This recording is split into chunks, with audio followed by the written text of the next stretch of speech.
video amatir yang direkam warga ini, nampak sekelompok emak-emak terlibat adu mulut dengan seseorang yang diduga preman bayaran di Jalan Kampung Basmol, Taman Kota Kembangan, Jakarta Barat.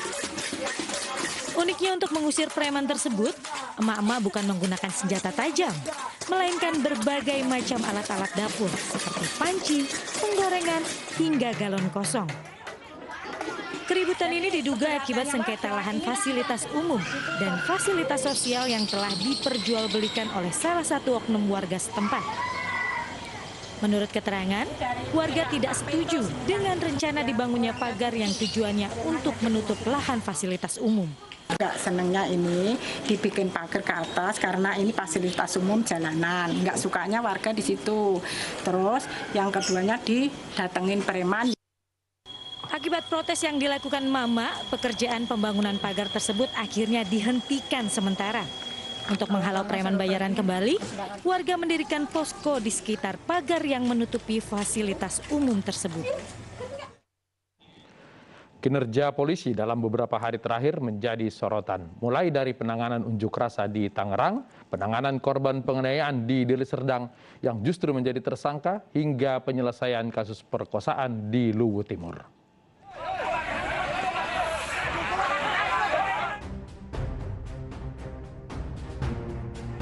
Kekerasan aparat terhadap mahasiswa pengunjuk rasa di Tangerang ini seolah melengkapi gugatan kinerja polisi belakangan ini.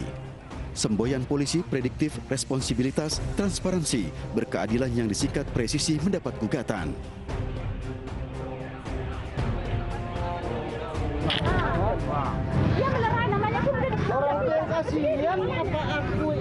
Sebelumnya di Percut Setuan, seorang pedagang yang dianiaya preman pasar justru dijadikan tersangka. Aksi premanisme ini awalnya membuat pelaku dijadikan tersangka. Ternyata beberapa hari kemudian, korban justru dipanggil dengan status tersangka. Polda Sumatera Utara lalu menarik kasus ini dan mencopot Kapolsek dan Kanitreskrim Polsek Percut Setuan. Kapolsek Percut Setuan AKP Jennifer Napitupulu serta Kanitreskrim membela Karo-Karo ditarik ke Polda dan Poltabes Medan tanpa jabatan untuk kemudahan pemeriksaan. Keduanya diberi sanksi karena dianggap tidak profesional dalam menangani kasus pedagang yang membela diri dari aksi preman.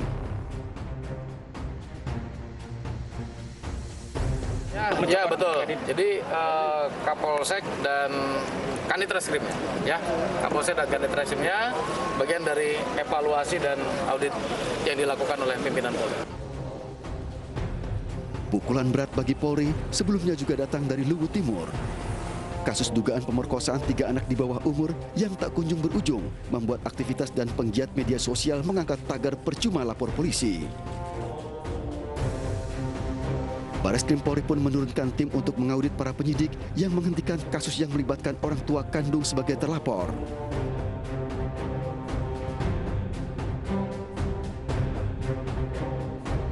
Bagaimana Polri menyikapi kasus demi kasus ini secara presisi? Apakah cukup dengan memberikan sanksi?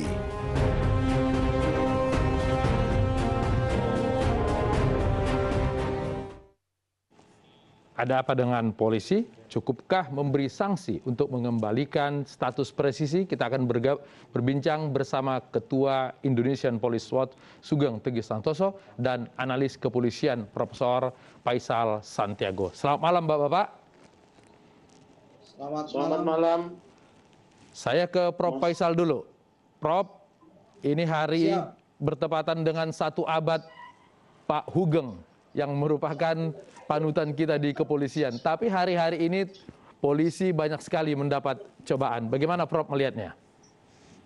Iya, harusnya memang cobaan ini jangan juga kita sikapi dengan tidak baik ya, tetapi juga kita sikapi kinerja polisi ini akan menjadi lebih baik.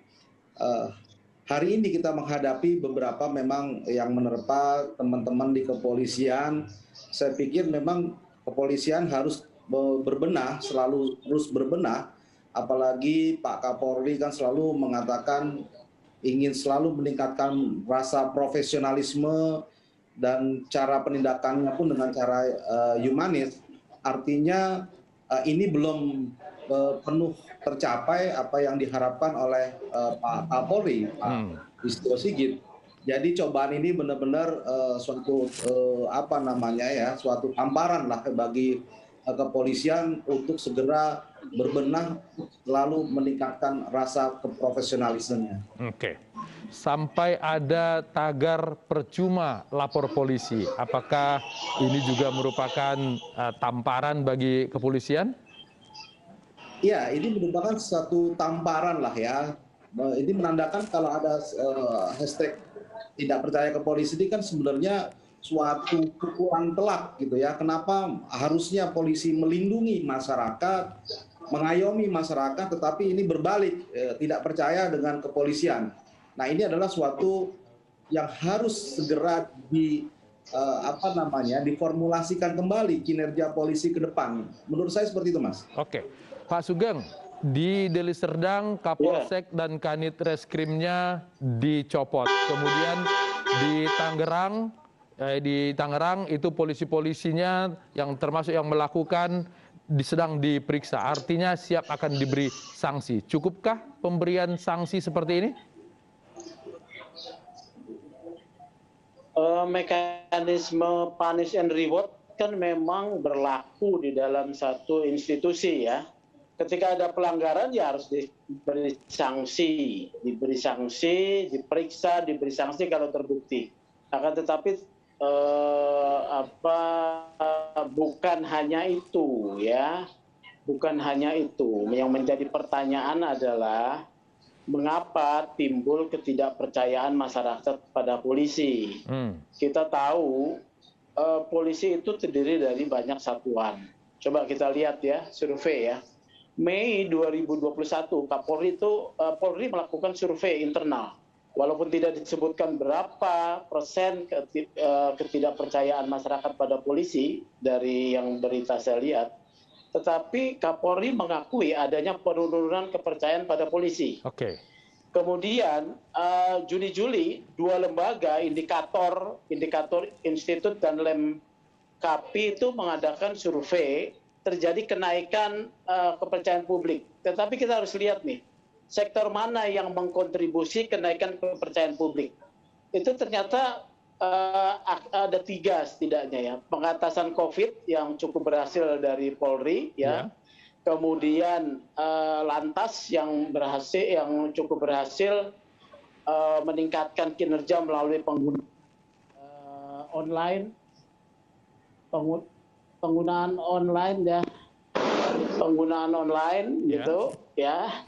Kemudian juga propam presisi, ini yang mengontribusi. Akan tetapi ada satuan yang kemudian juga mengkontribusi ketidakpercayaan masyarakat, yaitu apa? Serse. Ya, reserse ini ternyata beberapa kasus Luwu, Cybercut, ya kemudian di Jakarta dan di mana tempat ini ternyata terkait dengan tupoksi polisi di dalam penegakan hukum. Oke. Nah ini leading sektornya kan Serse. Kenapa itu? Wah ini sangat panjang nih ininya nih ya. Oke.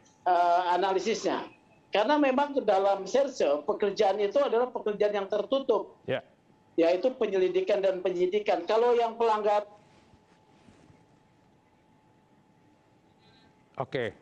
Terganggu komunikasi kami dengan Pak Sugeng, kita ke Pak Faisal. Pak Faisal, kalau menurut survei yang disampaikan oleh Pak Sugeng tadi, ada kepercayaan publik yang timbul karena tilang elektronik. Artinya untuk satu yang berhubungan langsung dengan masyarakat, polisi lalu lintas, ternyata bisa memperbaiki tanggapan masyarakat kepada polisi. Kenapa Serse tidak, Pak Faisal? Iya, ETL. Ya, jadi memang kalau yang sifatnya berhubungan dengan masyarakat ini memang karena bersentuhan dengan masyarakat. Jadi memang kalau kita tingkat surveinya itu ada suatu penurunan, ya bisa saja karena memang bagaimana berhubungan dengan masyarakat itu pasti adanya suatu pelayanan. Yeah. Begitu pelayanannya tidak sesuai dengan harapan yang dikehendaki masyarakat, ini akan menjadi masalah bagi teman-teman di kepolisian. Tetapi bagaimana coba misalkan kinerja di bidang yang lain, misalkan adanya Densus 88, bagaimana penanggulangan terorisme, itu sebenarnya tidak ada komplain. Tetapi begitu berhadapan pelayanan kepada masyarakat, nah ini sebenarnya yang ada jadi masalah. Seperti contohnya ya hal-hal yang bersentuhan dengan pengamanan demo dan lain sebagainya, karena bersentuhan dengan massa, ini yang menjadi masalah yang harus kita perhatikan ke depannya sebenarnya. Pak Sugeng, ketika untuk tugas-tugas yang berhadapan langsung dengan masyarakat, baru kemudian polisi ini mendapat ujian. Sementara untuk yang lain mereka mendapat ujian. Padahal untuk berhadapan dengan masyarakat inilah polisi itu ada. Loh, begini loh, semua tugas kepolisian itu berhubungan langsung dengan layanan publik, ya. Karena nyaris seluruh hayat hidup manusia itu berada di bawah kewenangan kepolisian. Lantas itu berhubungan dengan masyarakat, ya. Pelayanan COVID itu langsung tuh polisi berada di depan bagaimana mengawal vaksin dan juga pengamanan PSBB segala macam. Kemudian juga tadi Densus, ya, yang jadi concern kecewaan masyarakat itu tadi saya bilang katakan reserse. Kenapa? Nah, saya jelaskan ya. Reserse itu bekerja dalam wilayah penyelidikan dan penyidikan yang sifatnya tertutup.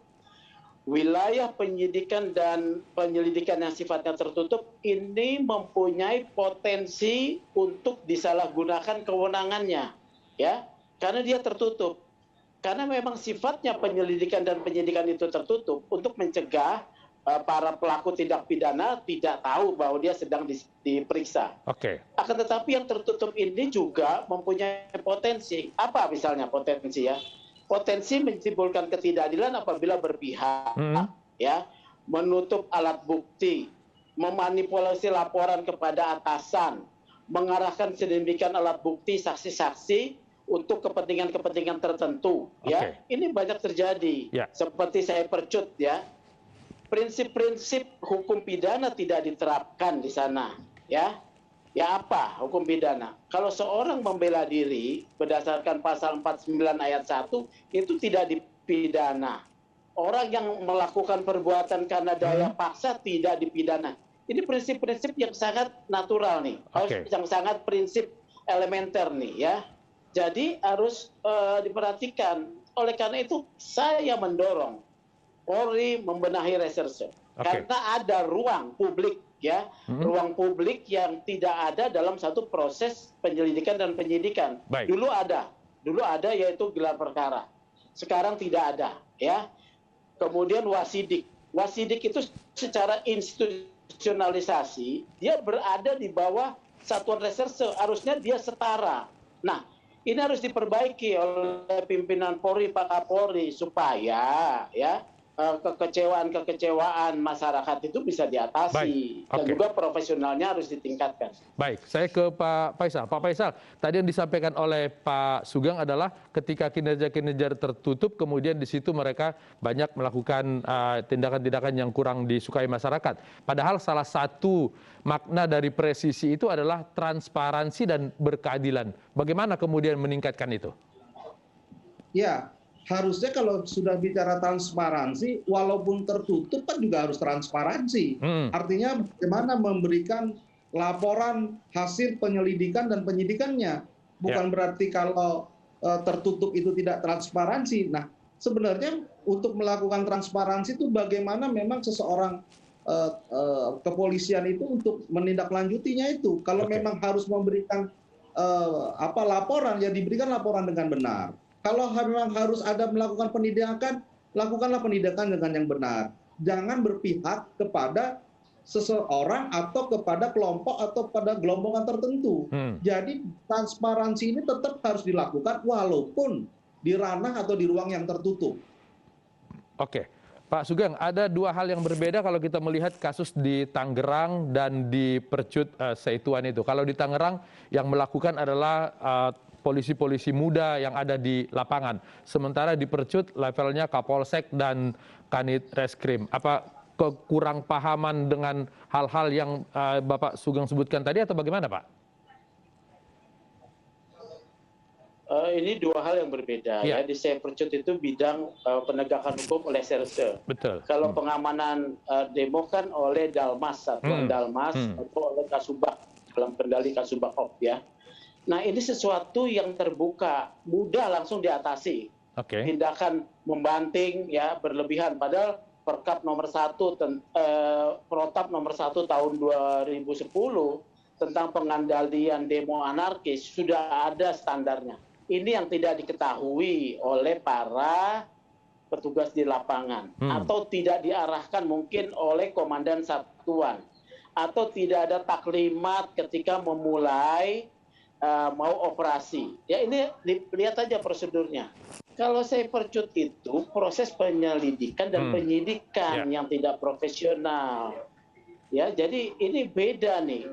Penyelidikan dan penyidikan tidak profesional itu susah ditembus apabila bukan oleh orang yang mengerti. Seperti SP2HP yang disampaikan oleh Prof. Faisal.